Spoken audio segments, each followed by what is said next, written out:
So if the benefits of meditation are that amazing, why aren't we all doing it?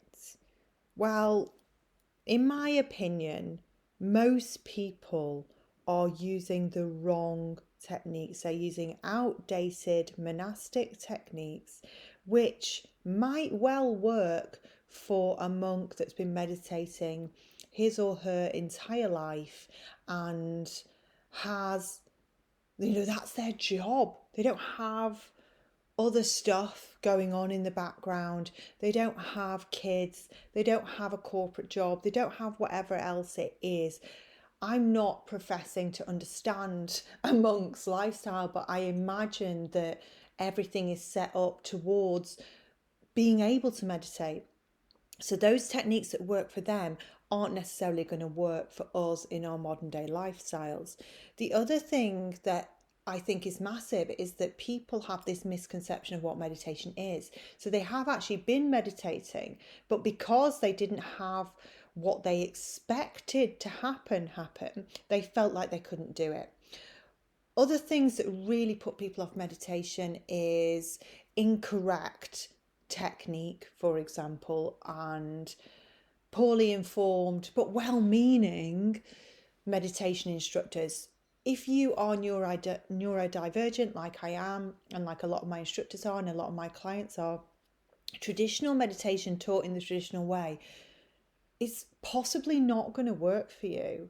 And it's asking you to do all the stuff that you, as a neurodivergent person, don't feel comfortable with.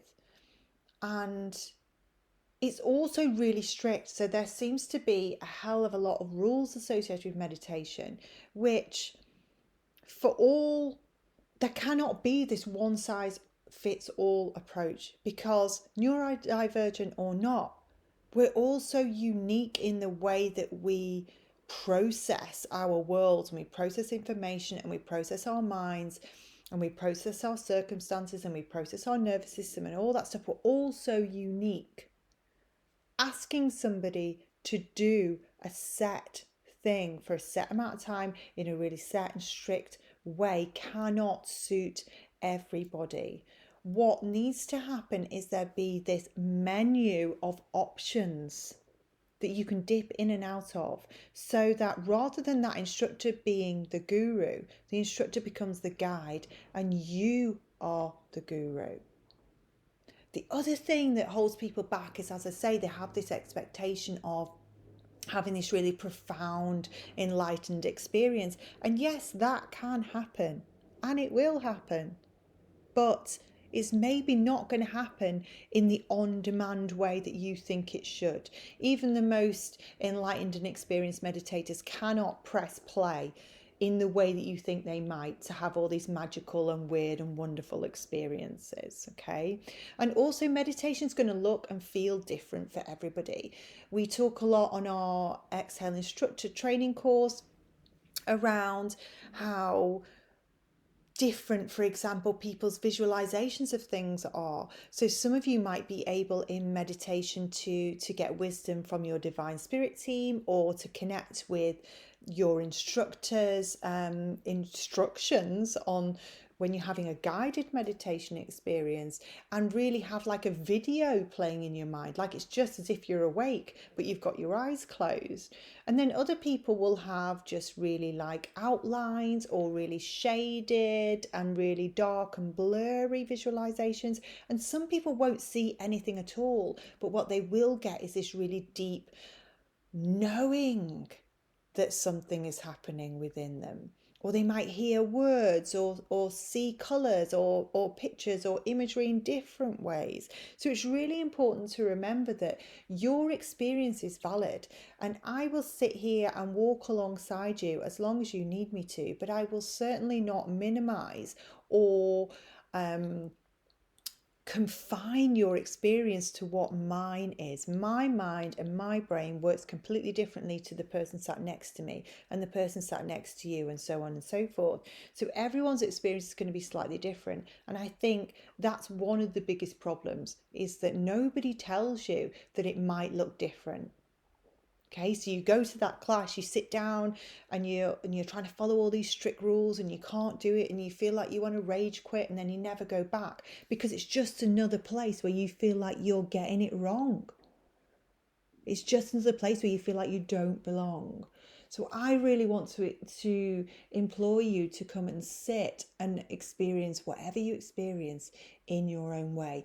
You can reach out to me and say, is this normal? 99% of the time, I'm going to say, yes, it is. I'm going to help you if that feels uncomfortable, but I'm certainly not going to say you're doing it wrong. Let's start again. Okay. So other problems. Why else don't we meditate? We're not kind enough to ourselves. So again, meditation takes practice. It isn't going to be the finished product on day one, and you are going to have to build up really slowly, and you are going to have those moments of judgment where you're like, oh, I can't do this. But if you follow the process and you dip in and out and you use the things that work for you and you drop the rest, you're going to come to that place of compassion. And when you experience thought, which we know is a normal, natural part of meditation, it's never going to go away. Rather than quitting on yourself and rather than going down this rabbit hole of I'm no good, you're going to have a little bit more compassion. Now you understand what meditation actually is. For a lot of people, meditation feels like a chore because, again, the way that it's taught is that you have to sit a certain way, you have to do it for an hour a day or whatever it is. What I like to say is that find pockets, moments within your day where you're already doing something else and make those moments mindful. And if you can, initiate a meditation whilst you're waiting for your coffee to boil, just a couple of minutes for that kettle to boil, where you are focusing on something other than that Sky News feed that's going through your mind of all those thoughts and all those things that you need to do. Just a few moments when we are waiting to pick our kids up from school, we're sitting in the car, we're there early, just a little meditation in the car. No one's going to know you're doing it. So we're not adding to our day extra chores. That's another thing with neurodivergence as well, is that, fitting into a routine and getting anything done which feels like a chore is hard for someone with neurodivergence. So what we want to do is find ways to build it in the stuff that you do love, build it into those moments where you have got downtime and you have got space and capability and willingness to do it. Okay, so let's make meditation much easier by following these 4 principles. So we have, as I say, principles that we follow rather than rules. That means that we have space within these principles to make them work for you. They're quite generic, they're quite open. So once we understand the principles, you can then find a way to meditate that works for you and your nervous system. So our first principle is all around getting comfortable. We're then going to move into stage 2, which is preparing the body. We're then going to, as a result of preparing the body, calm the nervous system, and then we're going to move into surrender mode. So I'm going to explain each of those in turn right now. So, which of these 2 images do you think is most conducive to meditation?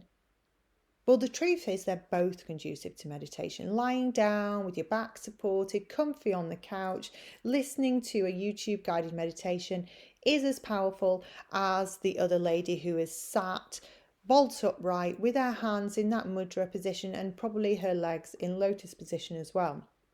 Whatever is comfortable for you is what you are going to do. The more comfortable you can get your body, the better. But what is interesting and what is important to say is that some of you might prefer to sit like the lady with the crossed legs and the nice straight back, because traditionally that would create alignment within your chakra system, within your energy systems, which then opens this channel between you and the divine. Okay, so as you get more used to meditation, you might want to progress towards this and sitting this way for that reason. But there's no obligation to, there's no judgment if you do or you don't. I can lie down on the couch and still connect with my divine spirit team. That's what works for me. But if you're wanting to work on that element of your practice, it might be that you want to go down that more traditional seated route, but there's absolutely no obligation, and there's also no guarantee that that would work either, because you're all so unique. So finding a position which is comfortable for you is vital. So the ABCs of getting comfortable, a supported back is key. So gone are the days where you have to go to yoga practice and they sit you there and you do your meditation sat bolt upright with nothing behind you. That does not feel good to anybody. That feels uncomfortable to most people. Okay, so what we want to do is support our backs. So either that means lying down on a couch or on the floor, on the bed, whatever it is, or leaning against a wall or leaning against a high backed chair. If you are seated, what you want to do is make sure that your bum is against that support, rather than otherwise you're not getting much support from it. And if you are using a meditation cushion, which a lot of people do, but there's no obligation to, you want to sit on the first third of that cushion, not on top of it like a toadstool. You've got to sit on the first third so it can support your back. Okay? But again, there's no obligation to sit any particular way. It's just your way, whatever works for you. So we've now got ourselves nice and comfortable. Why do I need to prepare my body? Most people assume meditation is just about the mind, right? Well, in fact, we know now how intertwined our bodies and our minds are, and how our minds can influence what's happening within our body, and how our body can influence what's happening within our minds. Okay, so what we suggest that you do is you find a way to prepare your body for meditation through movement or the breath, or another way which allows you to relax. So whatever you do to create softness in your body, I want you to do it. If you haven't got a clue how to do that, I'm going to take you through a couple of techniques, so movement and breath work. And the reason why that's so important is, imagine as we're going through our day, it's almost like we're in the fast lane of the motorway. So we're hammering it down the fast lane, and you suddenly are asking your body and your nervous system to come to an emergency halt in the fast lane if you're not preparing your body. So it's like you're flying down the motorway and suddenly we're asking ourselves to slow down. So we do an emergency stop. That doesn't feel good for anyone, does it? So what we want to do is slowly move down the gears, really slowly through the lanes, from the outside to the inside, really slowly, till we come to a really gentle stop. And that's going to feel much less dangerous, much less of a surprise and a shock to your nervous system than just putting on that emergency stop in the middle of the motorway. Okay, so that's why we do it. We help our nervous system transition from this racing driver mode into ventral vagal slowly and steady. If I'm going from racing driver and I'm trying to get into ventral vagal, all that's going to happen is we're going to go into that freeze mode, because we're just going to have this moment of like, oh my God, what is this? Is this safe? Is this not? Is this safe? Is this not? You were asking me to go really fast a minute ago. You're asking me to do, you're asking me to get things done, complete the task, move quickly. And suddenly you're asking me to be quiet and to sit here with my thoughts and not actually physically do anything. So we need to take our bodies on a bit of a journey rather than doing that hard stop. So as I say, there are a couple of ways to prepare your body. So it's about finding something that works for you. So one of the options that we give you in our exhale classes, and one of the options that you can try at home, is to gently move the body first. Okay, and when we're moving the body, what we're actually doing is we're allowing our energy to be free. We're allowing our muscles and our systems to soften. Okay, so it can be things like just simply removing the tension from the body by opening up the hands and softening the hands. We know that that's a really key indicator or hallmark of racing driver mode, don't we? So when we're gripping onto that steering wheel, when we are angry and our hands tense up and our jaws tense up. So just taking a few moments just to be aware of what's happening in your body and releasing that tension slowly starts that journey down to ventral vagal without us having that big shock to the system. The other thing that we can do when we move is that we calm and soothe our nervous systems through rhythmic, repetitive rocking and swaying. So a lot of our instructors don't actually sit still as they prepare to meditate, and actually sometimes when they're actually meditating, that rocking and that swaying can continue right the way through your meditation. And what it does, it creates this sense of softness within the body, and that the rhythmic rocking is reminiscence of when we are babies and we're held in the womb and we are safe, we are loved, we are protected. And that sends that message that we know through that internal feed up to that threat detector to tell us it's okay. We can be in ventral vagal. We're in a nice, safe space. So when we've got tension in the body, what actually happens is we have this really tense mind, and we know that, don't we, through what we learn in module 1. So if I'm sending through my internal feed that tension in the body, the threat detector perceives that as there is danger in this area. So we move into that racing driver mode, and we know that our thoughts automatically become very fast and very tense. We're ready for action.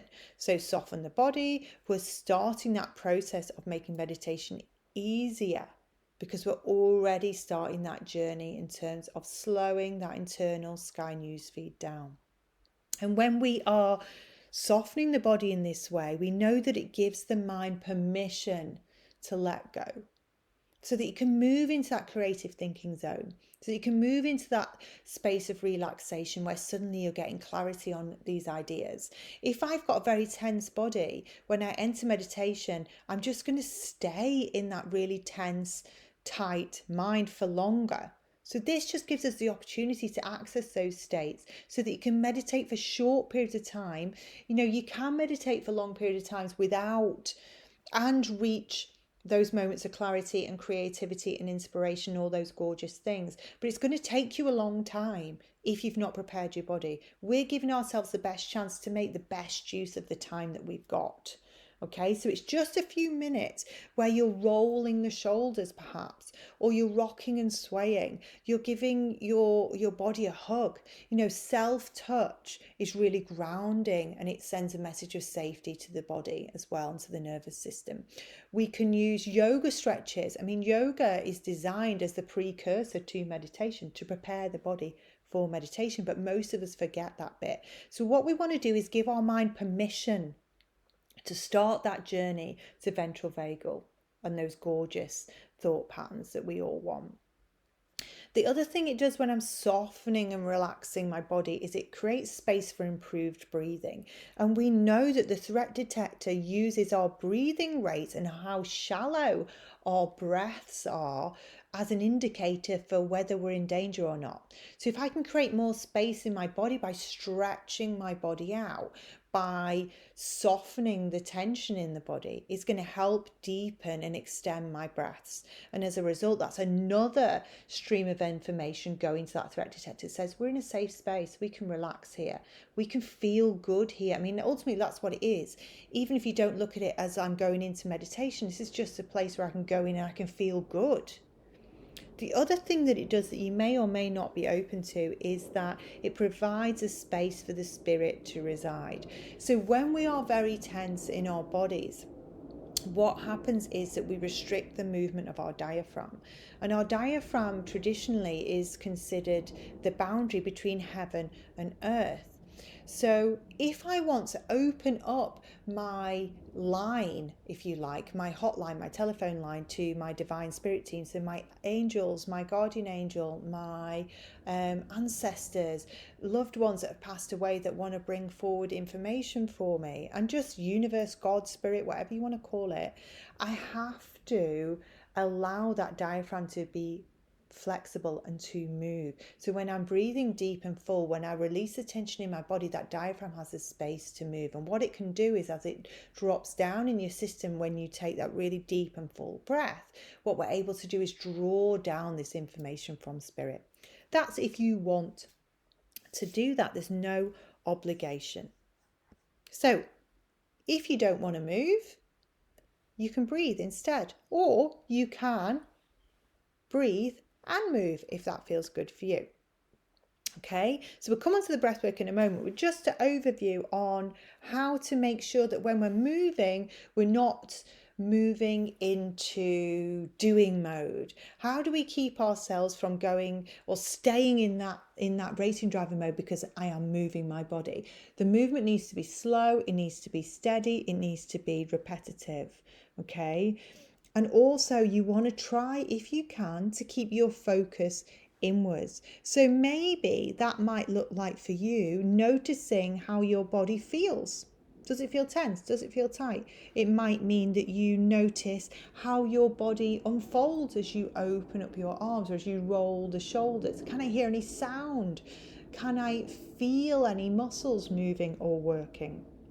I'm just paying attention to, actually, do I feel better when I move to the right or to the left? It can be your perception of what noticing that movement is, putting your attention within your body rather than somewhere else. So it's just a slowing down, but it's a rhythmic, it's repetitive movement if you can. But it's also making sure that we're not just going through the motions, but actually noticing how our body feels, and whatever you notice, you're not responding to. So you're not judging. If you fall into that, oh, that's because I shouldn't have done that workout this morning, or oh God, my back hurts because I lifted those boxes and I'm stupid for doing that. That is not the aim of the game. That's going to be counterproductive. And a side note is, really work within your own levels of comfort. You know your own injuries, you know your own sort of danger points, if you like, you know your own limits of comfort. If you are extending beyond those, extending beyond your natural range of movement, it's not conducive to relaxation, is it? So if it hurts or it's pulling too much, just stop. Try something different. You are your own guide. I am your guide and you are your own guru. Okay, you decide when you get to stop. You decide what feels good for you. So, as I've said, you can move, or if that doesn't feel good, you can breathe, or if it feels good, you can do both. And the benefits of using breath work to prepare the body are massive as well. So when we use this deep and full breath technique, what we have in the system is more oxytocin, which we've already spoke about. So that's one good reason on its own.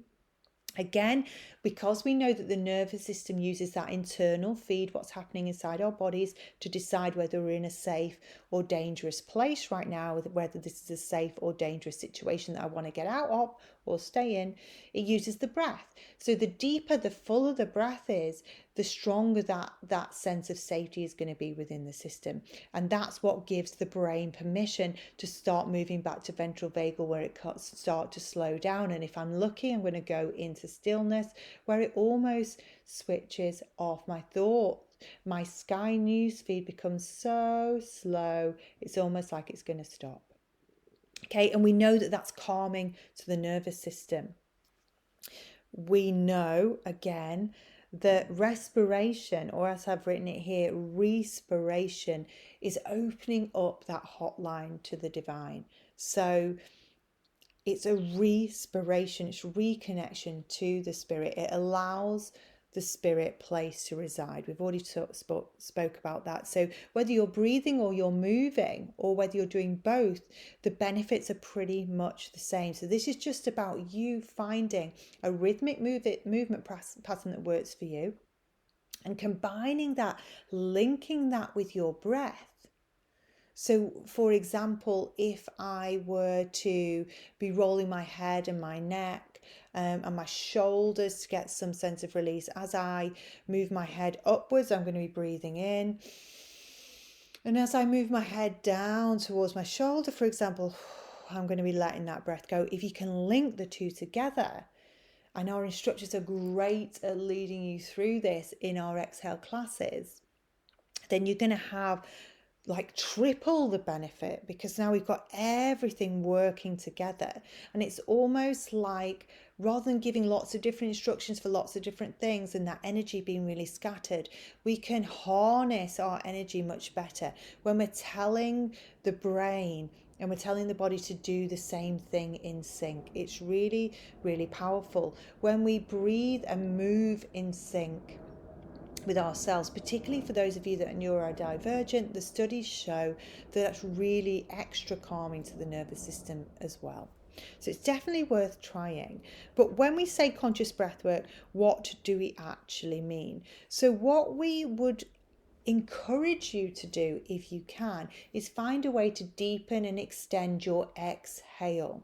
So you can breathe in through your nose, you can breathe in through your mouth, whatever works for you, so long as you can get the exhale to be twice as long as the inhale. So what I like to do, and what we find is the most effective way to extend that exhale for most people, but that doesn't mean you have to follow this technique. You can breathe in through the nose, out through the nose if you want. But for us, we find it works best to do in through the nose.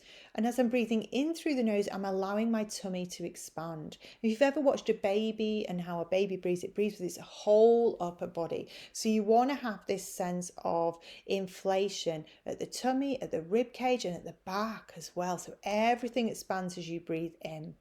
And then you're going to release that breath slow and steady. You're going to blow out through your mouth. And you're going to keep on blowing out till you can't blow out anymore. And the next breath's going to be slightly easier. So that inhale is going to be much more buoyant because you're ready to take that inhale.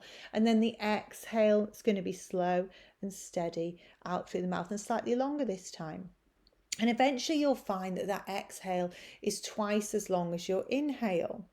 So everybody's capacity, lung capacity, ability to breathe, and their body shape and size is all different. So I'm never going to sit here and count the breaths for you. I'm never going to sit here and say you have to stay and keep up in time with me. All I'm going to say is, if you can time yourself as you breathe using your phone, for example, and just count the amount of seconds that you're inhaling for, and you count the amount of seconds that you're exhaling for, or you get someone to do that for you, then you can just make sure that you're working towards that double on the exhale. The other thing that you can do to check that you're in the around the right place for relaxation to happen within the body. There are limits that we know on a scientific basis the average person needs in order to start to move into ventral vagal. So you can time yourself, see how many breaths you're taking in a minute.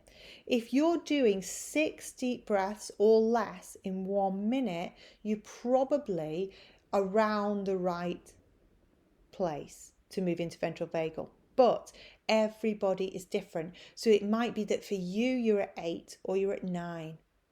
It doesn't matter as long as you're starting to feel relaxed, and you'll know that your nervous system is starting to settle because you'll start to yawn, you'll start to sigh, or you'll start to want to roll and shift your shoulders, for example. There are signs within your body of conscious relaxation. But so we're looking for that 6 or less if possible.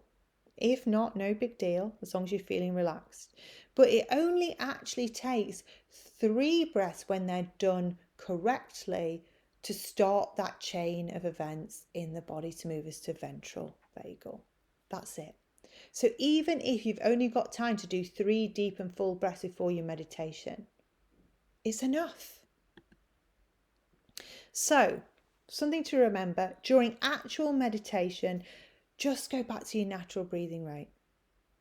This is just about preparing to meditate, remember. So when we're actually in meditation, don't feel any obligation at all to breathe any particular way.